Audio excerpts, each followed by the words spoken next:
Mana tu? Sampah ni share boleh? Buang je lah mana-mana. Buang betul. Jalan-jalan gitu.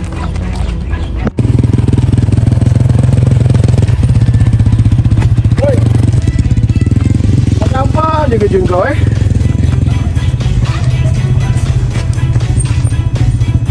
Kita semula lah.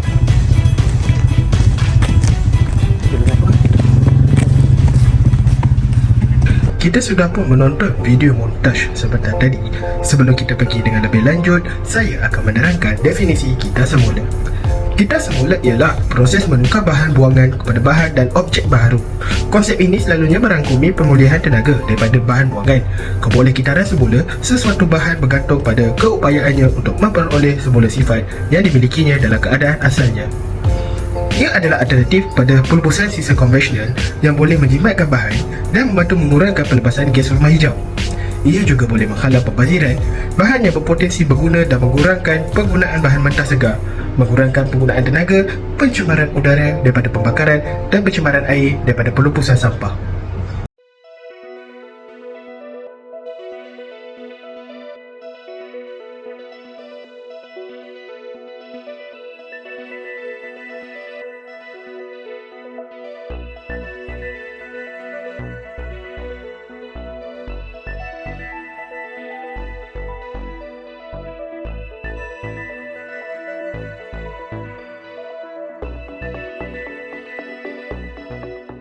Melalui isu tersebut, hampir 3 dekad kempen kita semula dicanang di negara ini, ternyata sambutan masyarakat terhadap inisiatif itu masih rendah.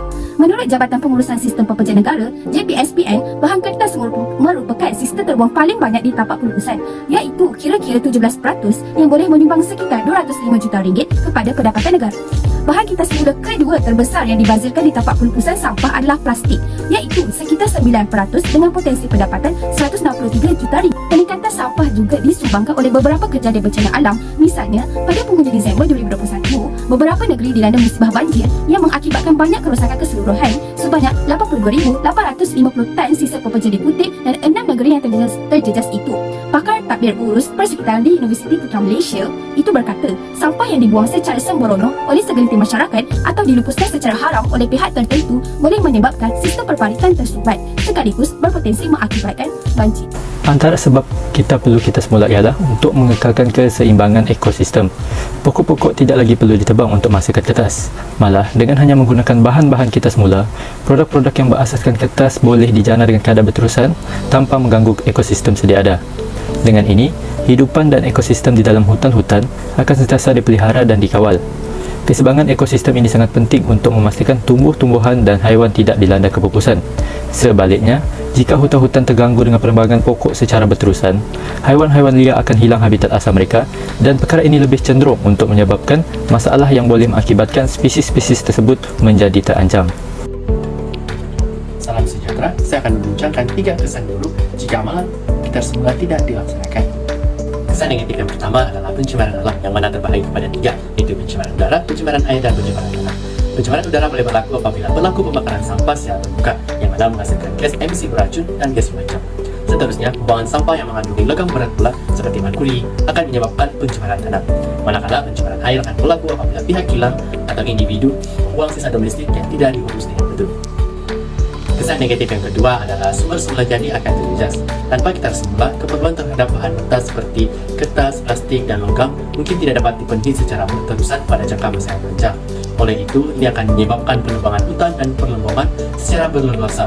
Kesan negatif yang ketiga adalah peningkatan kos pengurusan sisa pekerja. Apabila amalan kita semula semakin benar, lebih banyak sampah yang akan dihantar di tapak pelubusan sampah. Ini menyebabkan peningkatan kos pengurusan sisa pekerja dan terpaksa ditanggung oleh kerajaan, termasuklah kos pengangkutan, kos pemprosesan dan penyelenggaraan tapak pembuangan sampah.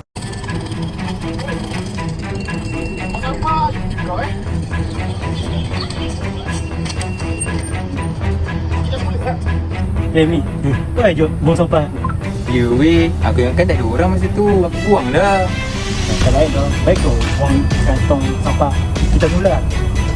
Tapi ke Syarul, macam mana nak membuat amalan kita semula Ada caranya. Antara cara-cara bagi memupuk kita semula ialah syarikat-syarikat korporat sewajarnya menunjukkan komitmen dalam menggalakkan aktiviti kita semula di syarikat mereka. Hal ini dikatakan demikian kerana kebanyakan syarikat banyak menghasilkan sampah yang boleh dikita semula seperti kertas, plastik dan tin. Sebagai contoh, khidmat undang-undang dan akuntan banyak menggunakan kertas untuk cetakan dokumen. Selain itu, menerusi didikan ibu bapa juga salah satu langkah bagi memupuk kita semula. Dalam hal ini, ibu bapa wajar memberi didikan tentang kepentingan alam kita semula sejak kecil lagi. Sebagai contoh, anak-anak hendaklah dilatih tentang cara yang betul untuk melepaskan sampah sarap. Ibu bapa juga menjadi suri teladan dengan tidak membuang sampah merata-rata dan mengumpul barang-barang yang boleh dikita semula mengikut kategori.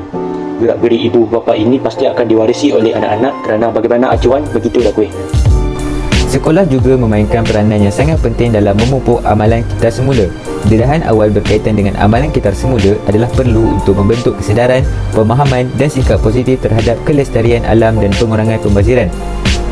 Bak kata pepatah, melentur buluh biarlah dari rebungnya. Kerana apabila meningkat dewasa, ego seseorang juga ikut menggunung, menolak dan memandang remeh amalan kita semula kerana ianya adalah hal sepele. Dengan memperkenalkannya di peringkat awal, masyarakat atau pelajar dapat membina kebiasaan positif dalam mengurus sumber alam dalam kehidupan sehari-hari yang mana akan mengurangkan pencemaran. Dan tidak lupa juga, kebiasaan yang baik yang dibentuk pada peringkat awal akan lebih cenderung untuk kekal selama-lamanya. Akhir sekali, kerajaan juga boleh menumbuhkan inisiatif berkaitan dengan kita semula dan meminta mana-mana pihak seperti pusat pengajian atau badan berkuasa untuk memberi ganjaran kepada mereka yang mengumpul barang-barang kita semula dan ingin melepaskannya. Hal ini akan menimbulkan minat untuk mengaplikasi amalan kitar semula sekaligus mengurangkan pembuangan sampah yang bercampur aduk, menyukarkan proses kitar semula bahan kerana lain jenis lain prosesnya. Masyarakat akan memilih untuk mengumpul barang kitar semula dan menukarkannya untuk memperoleh habuan daripada membuangnya ke dalam satu tong sampah yang sama. Ganjaran tersebut boleh diterima sama ada dalam bentuk wang dan makanan percuma sebagai tanda penghargaan kerana sanggup mendukung usaha murni dari kerajaan ini. Korang nak tahu siapa yang bertanggungjawab? Antara pihak yang bertanggungjawab dalam memupuk amalan kita semula adalah pertama, Jabatan Alam Sekitar JAS. JAS adalah agensi yang berkaitan di bawah Kementerian Tenaga, Sains, Teknologi, Alam Sekitar dan Perubahan Iklim Mestek. Fungsi utama JAS adalah untuk mencegah, menghapus, mengawal pencemaran dan memperbaiki alam sekeliling selaras dengan maksud Akta Kualiti Alam Sekeliling 1974 dan peraturan-peraturan yang ada di bawahnya.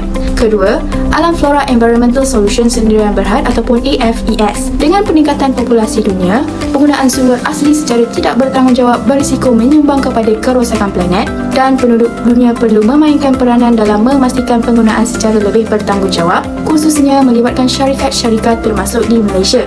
Menyedari senario itu, AFES iaitu Anak Syarikat Alam Flora Sendirian Berhad fokus meneruskan agenda kelestarian di samping menyebar luas aplikasi serta sistem pengurusan sisa berpusat untuk manfaat rakyat dan negara secara keseluruhan.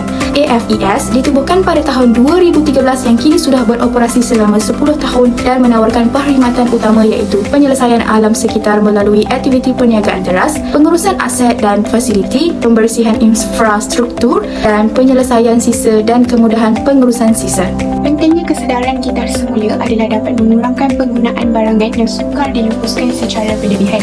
Sebagai contoh, masyarakat sedar dengan membawa dan menggunakan beg yang boleh diguna semula ketika membeli belah dapat mengelakkan penggunaan beg plastik yang mengambil masa beratus tahun untuk diuraikan.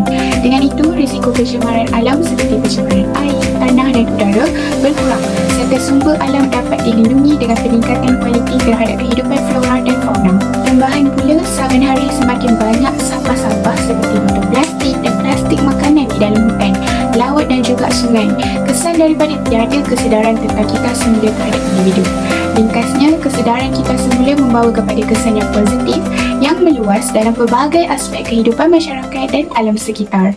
Akhir kalam, demi mencari kesepakatan bicara dan ketulusan jiwa dan keislahan hati, semua lapisan pihak haruslah bersedia untuk menerima keputusan secara kolektif demi menyelamatkan alam sekitar kita di Malaysia daripada kemusnahan akibat kegairahan manusia yang menyeroka alam sekitar yang sangat rakus agar dapat diwarisi oleh generasi kepimpinan negara pada masa akan datang.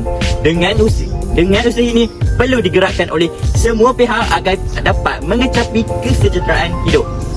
Rakyat Malaysia yang sihat bergantung kepada persekitaran yang bersih dan persekitaran yang indah. Oleh itu, amalan kita semula perlu dipupuk, dididik dan diterap dalam semua lapisan masyarakat dari kanak-kanak sehinggalah warga emas dalam pelbagai aspek kehidupan kita seharian. Ada kapasitas sikit. Jom. Kita sayang kepada dunia kita. Kita sayang kepada keluarga kita.